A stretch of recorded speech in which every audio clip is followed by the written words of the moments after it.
Well, a fine good afternoon, everyone. This is Patricia, and I am traveling for history. I am in St. Albans, Vermont today, and we're going to be talking about this building right across the street from us. This white building right here. In fact, let me pan in. I have to say the sun is very much on my viewfinder, and it's kind of hard to see it. But you see, this is on Route 7, also known as Main Street. So how did this building start life? Can you tell by looking at it?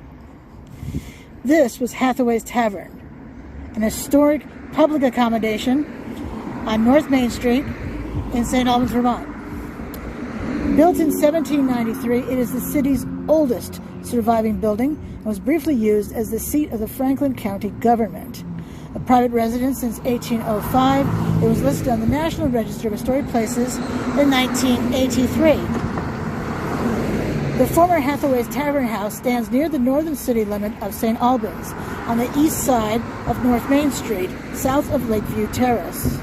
The building is prominently situated on top of a low knoll near the road, a contrast to both surrounding commercial development to the north and west, and to residential development to the south, that is generally set further back from the street on level lots. It is a two-story wood frame structure with a hip roof and clapboarded exterior. The roof cornice is decorated with modillions, and the centered front entrance is flanked by sidelight windows and sheltered by a gabled Colonial Revival portico. All right, let me translate some of that into layman's language. So the portico they're talking about is that front porch sort of entrance right there, and does have sidelight windows still, which is fantastic. Let's see. Sidelight windows are on the other side of the front door. That's where they get the word side part of sidelight, and they let in light. That's where they get that name. And modillions. See all that those fancy bits under the roof line? Those are modillions. So I've taught for nearly 20 years. It's my habit to explain things.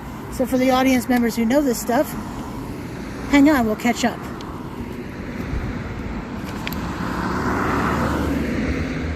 The interior of the house is a modified Georgian center hall plan, with large central halls that acted as entertainment spaces when the building was used as a tavern and were altered to accommodate domestic uses upon conversion to a residence.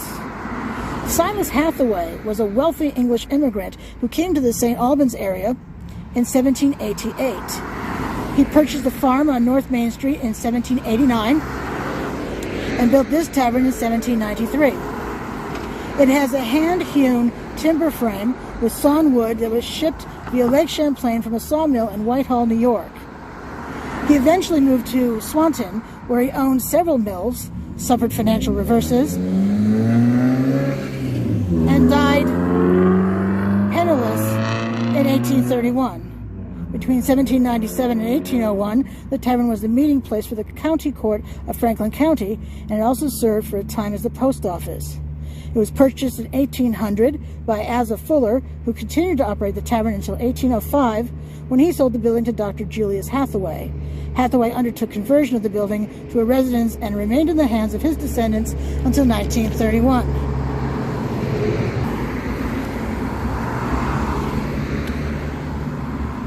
If you want to see my pictures of this building, please follow me on Instagram or Facebook, Traveling for History, 1L in traveling, of course. And subscribe if you enjoy my content. Till I see you again, you have a great evening. This is Patricia. I am traveling for history. Please join me. Thanks so much. Bye.